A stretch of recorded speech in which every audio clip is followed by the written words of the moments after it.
अस्सलाम वालेकुम। खबर दोपहर में मैं आज़म अली खान यूसुफ जही। सबसे पहले हेडलाइंस पर नजर डालेंगे। इलेक्शन कमीशन के दफ्तर तक मार्च के दौरान राहुल गांधी और दूसरे इंडिया इत्तेहाद के लीडर्स गिरफ्तार। कहा दस्तूर को बचाने और एक शख्स एक वोट के लिए लड़ाई है।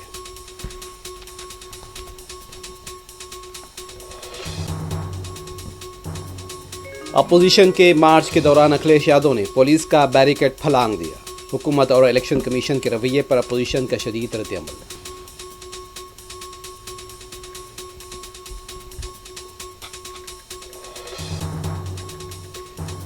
उत्तर प्रदेश के फतेहपुर में गुंबद को नुकसान पहुंचाने की मुबैना कोशिश, मंदिर होने का दावा, हिंदू तंजीमों के कारकुनान का एहतजाज, सूरत हाल काबू में, पुलिस और डीएम का दावा।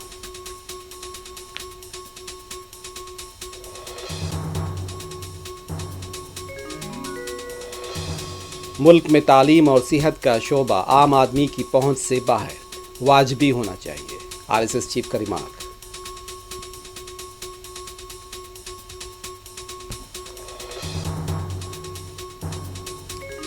रियासत तेलंगाना में वक्फे से बारिश का सिलसिला जारी। आज दोपहर और रात में बारिश होने का इम्कान।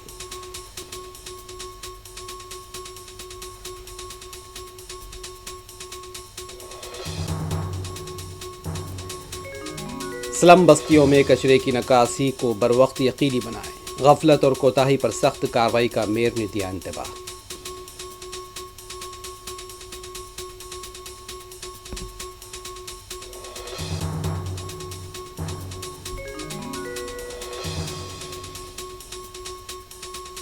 हैदराबाद जू पार्क के पास आरटीसी बस की टक्कर से एक शख्स हलाक।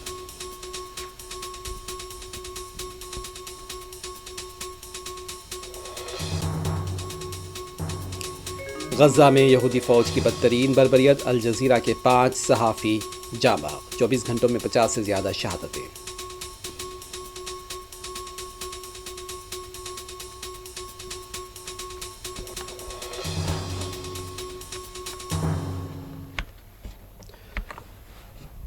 वोट चोरी के नारों के साथ इलेक्शन कमीशन के दफ्तर तक मार्च करने वाले लीडर्स को दिल्ली पुलिस की तरफ से तहवील में ले लिया गया है। राहुल गांधी, प्रियंका गांधी, संजय रावत, सागरिका घोष के अलावा दीगर लीडर्स को भी तहवील में लिया गया है। इस मौके पर मीडिया से बात करते हुए राहुल गांधी ने कहा कि आज सच्चाई मुल्क के सामने है। हमारी लड़ाई सियासी नहीं है, बल्कि ये दस्तूर को बचाने और एक शख्स एक वोट के लिए लड़ाई है। हमें साफ और वाज़ेह वोटर लिस्ट चाहिए। राहुल गांधी ने यह भी कहा कि ये लोग हमसे बात नहीं कर सकते। गिरफ्तार शुदा इंडिया इत्तेहाद के लीडर्स को पार्लियामेंट स्ट्रीट पुलिस स्टेशन ले जाया गया।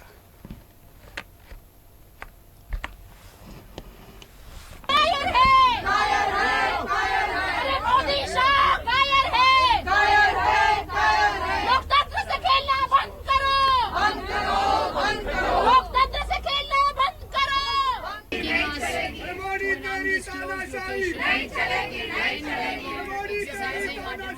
नहीं चलेगी, नहीं चलेगी।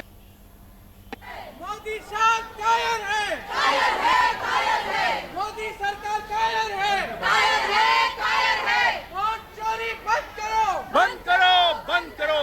वोट चोरी नहीं चलेगी, नहीं चलेगी, नहीं चलेगी, नहीं चलेगी, अरे नहीं चलेगी, नहीं चलेगी, नहीं चलेगी। अरे मोदी साहब कायर है। वो एक्चुअली बात नहीं कर सकते हैं। रियलिटी ये है, क्योंकि सच्चाई देश के सामने है और ये जो लड़ाई है ये राजनीतिक नहीं है, ये कॉन्स्टिट्यूशन की लड़ाई है। कॉन्स्टिट्यूशन को बचाने की लड़ाई है। 1 मैन 1 वोट की लड़ाई है। इसीलिए हमें साफ प्योर वोटर लिस्ट चाहिए।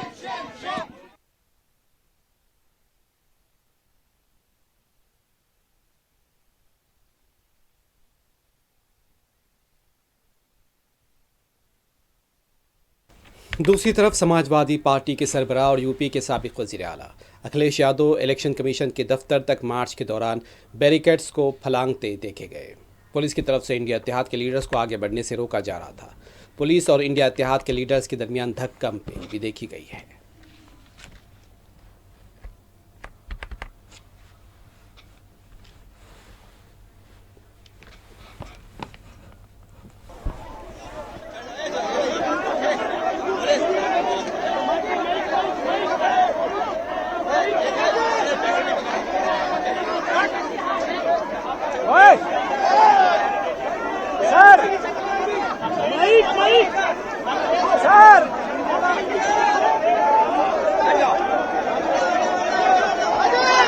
उधर जाना यार।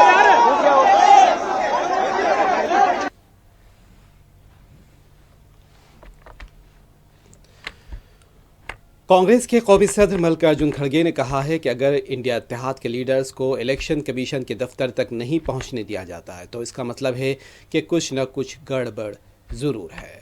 हुकूमत हमारे इलेक्शन कमीशन के दफ्तर पहुंचने से खौफजदा है। हम पुरअमन एहतजाज कर रहे थे, लेकिन हमारे साथ जो कार्रवाई की गई वो मुनासिब नहीं है। दूसरी तरफ सुप्रिया सोले की और केसी वेणुगोपाल ने भी हुकूमत और इलेक्शन कमीशन के रवैये पर नाराज़गी जाहिर की।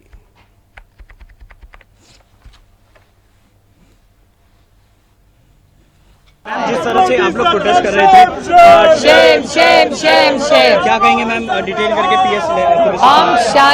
हम शांतता मार्ग से ही हमारी लड़ाई जारी रहेगी।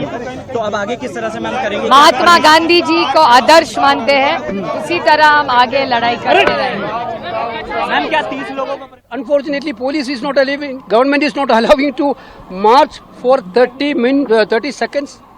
They want to stop here us. What democracy is in this country? It is a right. We are all parliament members of the parliament. Members of the parliament are not having a freedom to go to the election commission. Now they are telling 30 people can come. Yes, we are ready to go with 30 people, but at least they have to allow us till the election commission office. We need to show the protest. That also they are not allowing. Actually, now they already arrested us. Let it be have like it. Whatever arrest they have done, देखिए जो उन्होंने कहा वो सच है, वही statement मेरा भी है। देखिए अगर कोई सरकार ऑफिस तक पहुंचने नहीं देती तो वो सरकार को क्या डर है मुझे मालूम नहीं है, क्योंकि ये तो पीसफुल डेमोन्स्ट्रेशन है और ये वीवीआईपी लोगों का डेमोन्स्ट्रेशन है। इसमें कोई गड़बड़ करने वाले नहीं, इसमें कोई किसी का धक्का मुक्की करने वाले नहीं। तो पीसफुली यहाँ रास्ते पे बैठे, लेकिन वो कम से कम एक हॉल में सब 200-300 मेंबर्स को एक जगह बिठा के वो कह सकते थे, जैसा कि राहुल गांधी जी एक्सप्लेन करे कि बहुत से चीजें ये है कि वैसा ही वो बिठा के पूछ सकते थे और हमको जो बोलना है सारे मेंबर बोलते थे। अब 30 मेंबर को आओ, अब 30 मेंबर किसको भेजना, क्योंकि इसमें अलायंस पार्टीज है सब और हम चूज करना अच्छा नहीं रहता। तो हम चाहते थे कि एक हॉल में बिठाकर वो खुद आकर एक्सप्लेन कर सकते थे, हम भी कुछ बोलना है वो बोल देते थे।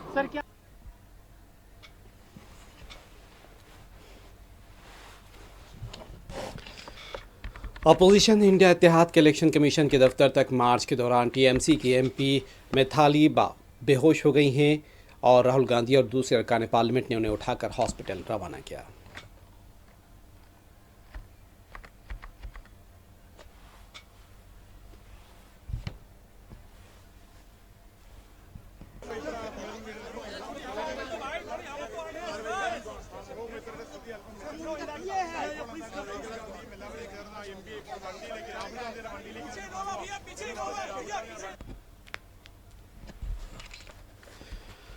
उत्तर प्रदेश के फतेहपुर में दाएं बाजू के ग्रुप की जानिब से मुतनाज़ा अराज़ी के हुदूद में दाखिल होकर नारेबाजी की गई है। बताया गया है कि जाफरानी तंजीमों का दावा है कि यहाँ उनका मजहबी मुकाम है, जबकि उसे मुकामी लोगों का कहना है कि ये मकबरा है। आज जाफरानी तंजीमों की तरफ से इस मकबरे के पास पूजा का ऐलान किया गया था।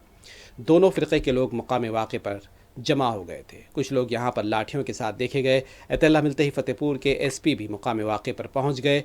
जाफरानी तंजीमों के कारकुन मकबरे के पास जाफरानी परचम लहराते हुए देखे गए। मकबरे के पास एक मज़ार को नुकसान पहुँचाने की कोशिश की गई। फतेहपुर के डिस्ट्रिक्ट मजिस्ट्रेट रविंदर सिंह ने बताया कि किसी को भी अमन मुतासिर करने की इजाज़त नहीं दी जाएगी। ये मकबरा अबू नगर में बताया गया। एसपी फतेहपुर अनूप कुमार सिंह ने बताया कि पुलिस की ज़ायद फोर्स को यहाँ पर तैनात कर दिया गया है। एसपी ने इस बात का एतराफ़ किया है कि पुलिस का वसीतर बंदोबस्त किया गया था, इसके बावजूद भी यहाँ कुछ लोग पहुँच गए। उन्होंने सूरत हाल को काबू में बताया है। जाफरानी तंजीमों के कारकुन रिवायती नारेबाजी कर रहे थे। कुछ लोग गुंबद पर चढ़े हुए भी देखे गए। हिंदू तंजीमें इस गुंबद को मंदिर बता रही हैं और उनका ये कहना है कि मंदिर के ऊपर गुंबद तामीर की गई।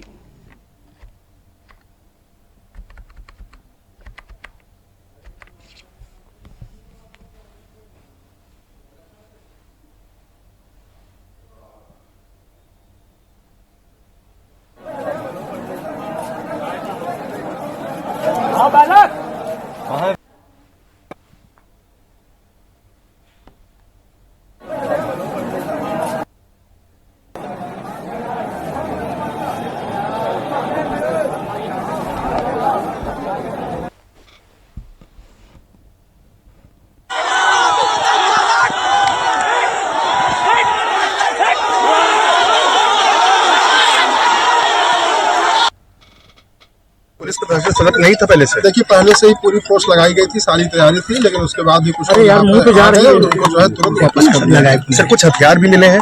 देखिए अभी इस तरह का ऐसा कुछ नहीं आया है। कुछ लोग लाठी डंडा और पत्थर उठा रहे थे, लेकिन इस तरह के कोई हथियार की ऐसी कोई बात नहीं है। ड्रोन के जरिए किस लोगों की पहचान की गई है? हाँ, हम लोग लगातार वीडियोग्राफी भी इसकी हुई है और ड्रोन से भी देखा गया है। और जो भी लोग इसके जिम्मेदार हैं उनके ऊपर कार्रवाई की। फिलहाल अभी की क्या स्थिति है? अभी तो आप खुद देख रहे हैं कि अभी सभी लोग यहाँ से जा चुके हैं। सिर्फ फोर्स का पुलिस बल यहाँ पे उपलब्ध है और मजिस्ट्रेट है और बाकी लोग यहाँ पे शांति है। सर मजार भी कुछ तोड़ी गई है क्या? नहीं, ऐसा कुछ अभी ऐसा हम लोग उधर देखे नहीं और उधर अभी इन लोगों को समझाने में ही लगे रहे। क्या उपद्रव करने वालों पे कार्रवाई भी होगी? नहीं, जैसा कि मैंने बताया कि इन सभी लोगों के जो भी उन्होंने कानून को हाथ में लिया उस पर कार्रवाई की जाए। सर कुछ लोगों द्वारा मजार पर चढ़कर झंडा लगाया गया था। देखिए ऐसा हमारे संज्ञान में आया है, लेकिन अभी फिलहाल जो है कोई झंडा नहीं है, उसको हटवा दिया गया है और ये उनकी डिमांड भी थी मुस्लिम पक्ष की और उसके बाद वो लोग चले गए। देखिए साफ तौर पर ये बात की गई, उनको आश्वासन दिया गया कि किसी प्रकार से कानून व्यवस्था को प्रतिकूल रूप से प्रभावित नहीं होने दिया जाएगा। सब लोग आश्वासन को सुनकर धीरे धीरे करके चले गए। अभी यहाँ पर कानून व्यवस्था की स्थिति सामान्य है। सर जो लोग यहाँ पे माहौल बिगाड़ने का प्रयास किया, क्या उन लोगों पर कोई कार्रवाई होगी? अभी हमारी प्राथमिकता ये है सबसे पहले कि शांति व्यवस्था बनी रहे और लोगों में कॉन्फिडेंस रहे प्रशासन के प्रति। तो इसलिए हम लोगों से बातचीत भी कर रहे हैं और सभी लोगों ने यहाँ पर सरकारी अभिलेखों में क्या है यहाँ पर इसके बारे में पूरे एक विस्तार में आपको रिपोर्ट देंगे। सर हिंदू या समुदाय या मुस्लिम समुदाय के लोगों से वार्ता कुछ हुई? अभी जो घटना हुई पहले हुई थी वार्ता और बाकी यहाँ पे भी जो लोग आए थे उनसे भी वार्ता हुई। काफी देर तक आपने भी देखा। जी जी। आखिर कोई बैठक आयोजित की गई थी क्या? पहले बार एक बैठक हुई थी जिसमें कुछ बातें भी पूछी गई थी, जैसे कि आप कह रहे हैं राजस्व अभिलेख वगैरह, वो विभिन्न पक्षों ने भी शेयर किए थे और उसके संबंध में जो वर्तमान स्थिति है उसके बारे में भी उनको अवगत कराया। सर यहाँ पे बताया जा रहा है 12 बीघे जमीन को लेकर के पूरा पूछकर रखा गया था। इसमें यहाँ पे 12 बीघे जमीन है और यहाँ पे आज मौके पे मात्र 2 बीघे जमीन बची हुई है। जमीन को लेकर पूरा षड्यंत्र चल रहा है। ऐसा अभी हमारे संज्ञान में नहीं है। अगर ऐसी कोई जानकारी मकदम है। वज़ीर-ए-आज़म नरेंद्र मोदी ने आज अरकान पार्लियामेंट के रिहायशी कॉम्प्लेक्स का इफ्तिताह अंजाम दिया। 4 टावर्स बनाए गए हैं और उन्हें कृष्णा, गोदावरी, कोसी और डोगली से मौसूम किया गया है। और इस मौके पर अपने खिताब में वज़ीर-ए-आज़म ने कहा कि हमारे अरकान पार्लियामेंट को नई रिहाइश गाहों में कोई मसला दरपेश नहीं रहेगा और वो अपने काम पर अच्छी तरह तवज्जो मरकूज़ कर पाएंगे। उन्होंने कहा कि इस इमारत में 180 अरकान पार्लियामेंट साथ रहेंगे। पहले किराए की इमारतों में हुकूमत 1500 करोड़ रुपये सालाना खर्च किया करती थी, लेकिन इस इमारत की तामीर से हुकूमत को आसानी होगी।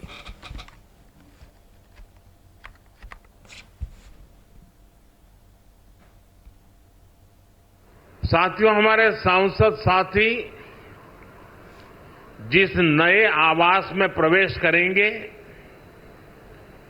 अभी मुझे उसका एक सैंपल फ्लैट देखने का मौका मिला। मुझे पुराने सांसद आवासों को देखने का भी मौका मिलता ही रहा है। पुराने आवास जिस तरह बदहाली का शिकार होते थे, सांसदों को जिस तरह आए दिन परेशानियों का सामना करना पड़ता था, नए आवासों में गृह प्रवेश के बाद उससे मुक्ति मिलेगी। सांसद साथी अपनी समस्याओं से मुक्त रहेंगे तो वो अपना समय और अपनी ऊर्जा और बेहतर तरीके से जनता की समस्याओं के समाधान में लगा पाएंगे। साथियों, आप सभी जानते हैं, दिल्ली में पहली बार जीत कर आए सांसदों को घर अलॉट करवाने में कितनी कठिनाई आती थी। नए भवनों से ये परेशानी भी दूर होगी। एक मल्टी स्टोरी बिल्डिंग्स में 180 से ज्यादा सांसद एक साथ रहेंगे। साथ ही इन नए आवासों का एक बड़ा आर्थिक पक्ष भी है। अभी कर्तव्य भवन के लोकार्पण पर ही मैंने बताया था, अनेक मंत्रालय जिन किराए की बिल्डिंग में चल रहे थे, उनका किराया ही करीब 1,500 करोड़ रुपए साल भर होता था। ये देश के पैसे की सीधी बर्बादी थी। इसी तरह पर्याप्त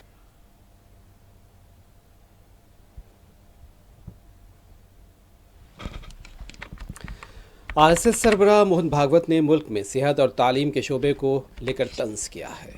तकरीब के दौरान मोहन भागवत ने कहा कि आज तालीम और सेहत का निज़ाम आम आदमी की पहुंच से बाहर हो चुका है। उनका कहना था कि तालीम और सेहत वाजिबी कीमतों पर दस्तयाब न होने से आम लोगों को मुश्किलात पेश आ रही हैं। इससे पहले भी मोहन भागवत ने सियासी लीडर्स के उम्र को लेकर बयान दिया था और उनका कहना था कि 75 साल की उम्र के बाद सियासी लीडर्स को आराम करना चाहिए।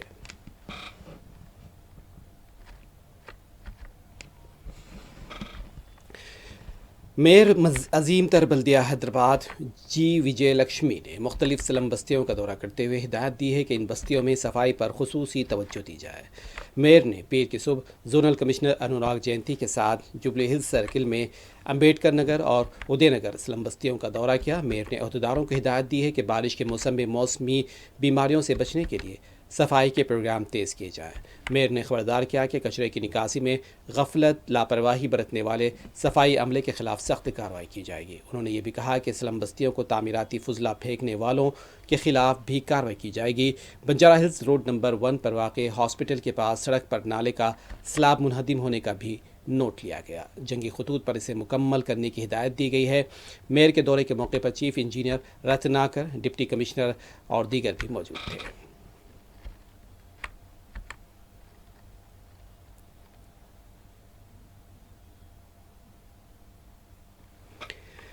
रियासत तेलंगाना में वक्फे से बारिश का सिलसिला जारी है। महकमा मौसमियात ने आज भी जनूबी, वस्ती, मशरक़ी और मगरबी तेलंगाना के इलाकों रंगारेड्डी, वकाराबाद, संगारेड्डी, महबूबनगर, नागर कर्नूल, वमपर्ती, नारायणपेट, गदवाल, नलगुंडा, यादाद्री, महबूबाबाद, खम्मम, हरमकुंडा, भदाद्री और मुलुगु में देर दोपहर, शाम या फिर रात में पेश क़यासी की है भारी बारिश की और हैदराबाद में भी दोपहर और शाम में रात बारिश का इम्कान है।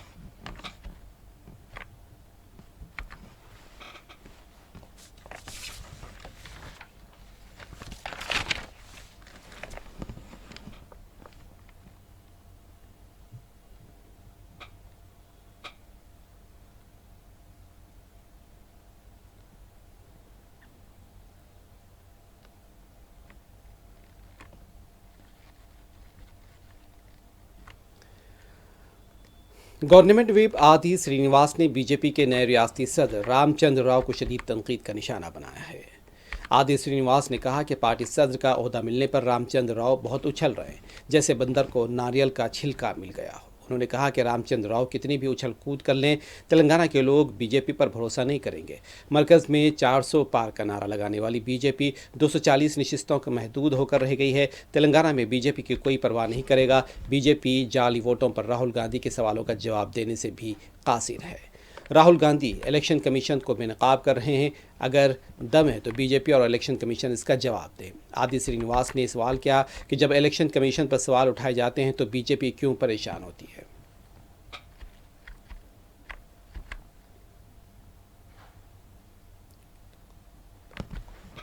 गैर कानूनी बेटिंग ऐप के सिलसिले में तेलुगु फिल्म अदाकार राना डग्गुपति आज ईडी के रूबरू पेश हुए हैं। इन्फोर्समेंट डायरेक्टरेट की तरफ से तेलुगु फिल्म स्टार्स से गैर कानूनी बेटिंग ऐप को लेकर पूछताछ की जा रही है और इससे पहले विजय देवरकुंडा और प्रकाश राज से भी पूछताछ की गई थी।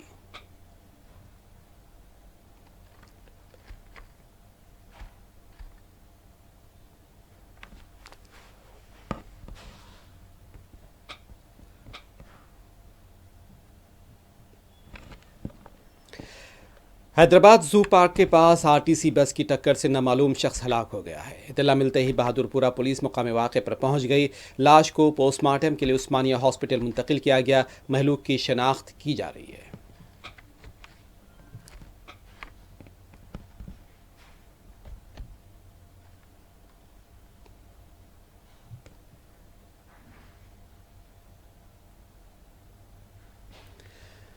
हैदराबाद काला पत्थर पुलिस स्टेशन हुदूद के ताड़बंद चौराहे के पास 28 साला नौजवान पर कातलाना हमला हुआ है।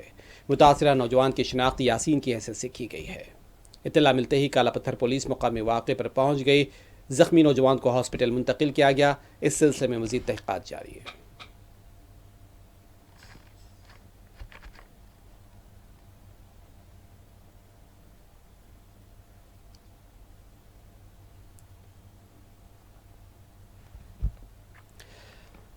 हाइड्रा ने एक बयान जारी करते हुए कहा है कि प्रजावानी प्रोग्राम को बिला खलल जारी रखा जाएगा। कहीं भी हाइड्रा की खिदमात में खलल या रुकावट नहीं हुई है। मुलाजमीन की तनख्वाहों में कमी की जियो से मुतालिक कमिश्नर हाइड्रा के दफ्तर का कहना था कि हकीकत है कि ताहम कमिश्नर ने तयक़ुन दिया है कि हाइड्रा की मुलाजमीन की तनख्वाहों में कोई कटौती नहीं की जाएगी। हाइड्रा के मुताबिक कंट्रोल रूम के मार्शल्स भी अपनी खिदमात को अंजाम दे रहे हैं।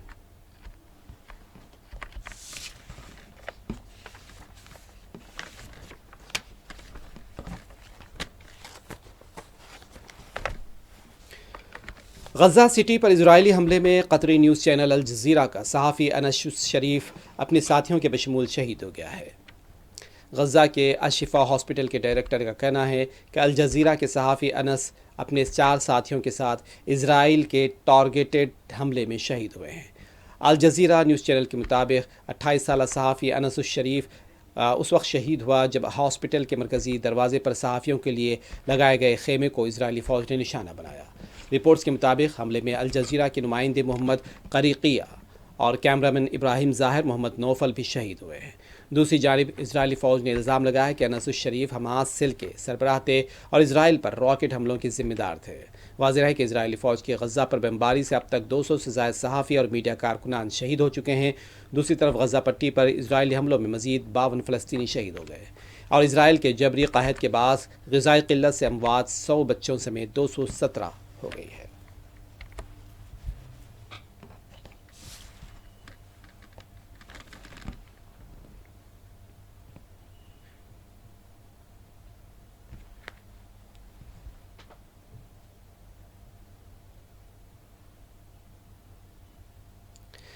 आखिर में हेडलाइंस एक मरतबा फिर। इलेक्शन कमीशन के दफ्तर तक मार्च के दौरान राहुल गांधी और दूसरे इंडिया इत्तेहाद के लीडर्स गिरफ्तार। कहा दस्तूर को बचाने और एक शख्स एक वोट के लिए लड़ाई है।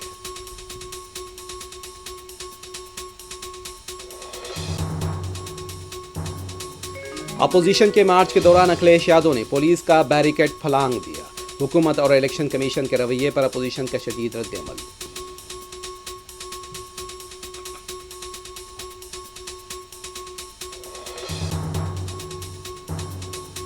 उत्तर प्रदेश के फतेहपुर में गुंबद को नुकसान पहुंचाने की मुबैना कोशिश, मंदिर होने का दावा।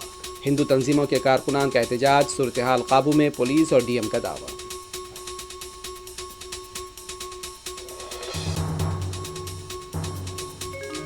मुल्क में तालीम और सेहत का शोबा आम आदमी की पहुंच से बाहर, वाजिबी होना चाहिए। आरएसएस चीफ का रिमार्क।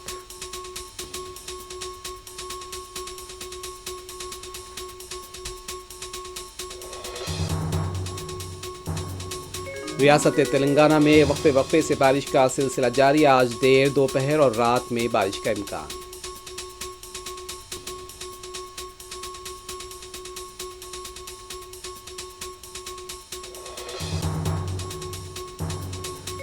स्लम बस्तियों में कचरे की निकासी को बरवक्त यकीनी बनाए। गफलत और कोताही पर सख्त कार्रवाई का मेयर ने दिया इंतबाह।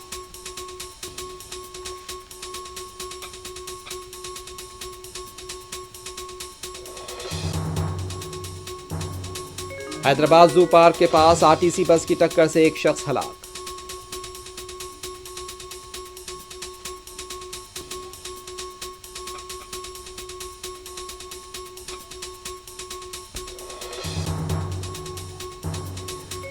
गजा में यहूदी फौज की बदतरीन बर्बरियत, अल जजीरा के 5 सहाफ़ी जाँ बहक, 24 घंटों में 50 से ज़ायद शहादत।